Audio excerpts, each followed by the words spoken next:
So what I wondered if we might turn to, Cian, is we've talked an awful lot about how teachers might respond to support, be there. That can take its toll. And I've talked a couple of times about self-awareness and knowing how things impact upon us.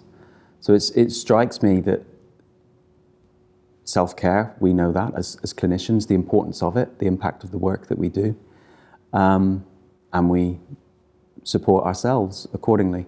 Teachers need to do the same, and while maybe that's easy enough to do outside of the school hours, I think it could probably be difficult in the course of a busy working day, 6, 7, 8 classes, 30 students expecting an awful lot of you.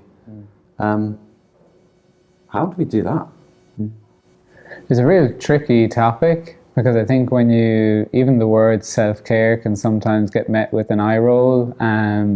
Do you not understand how busy we are, which is entirely the case for teachers.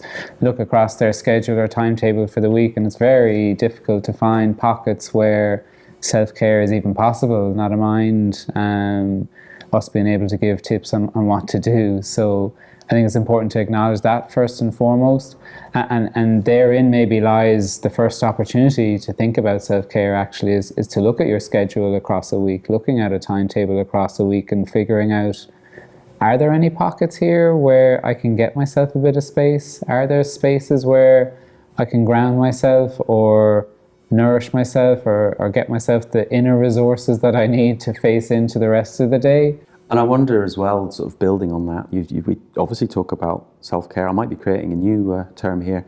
In peer care is that acknowledging that you're not going to be alone in dealing with these challenges on an everyday basis, and being able to share common experiences, being able to share the load, but also be able to learn from how we might build resilience or build understanding or build learning from those tricky situations.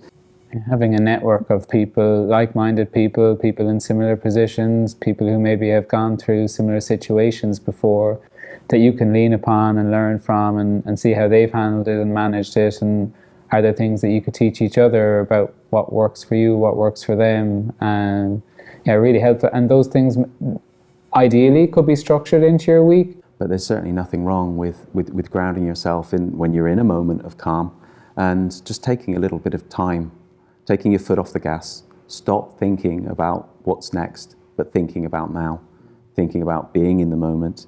And that can take different forms. It can be just shutting your eyes, slowing down, breathing, counting up to 4, and then letting it out on the count of 4.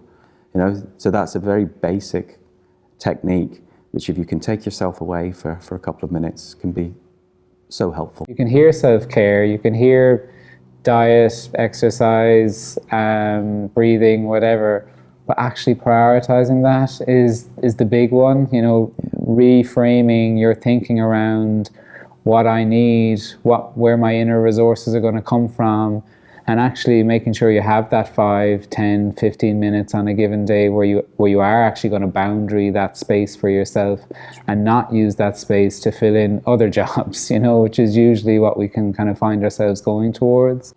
And I think if you look at it that way, actually, as teachers are probably very inclined to overwork, to put ourselves out there, to do as much as we can for others, and recognizing that actually if we do that without replenishing ourselves first, without having the inner resources ourselves first, we're not actually going to be as much use to the people that we're trying to help or support.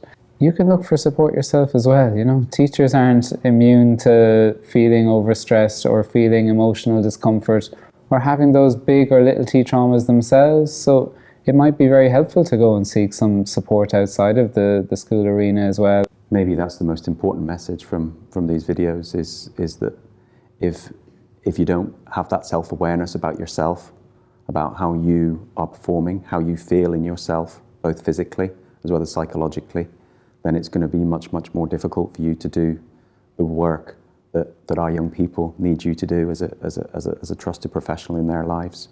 That feels really important.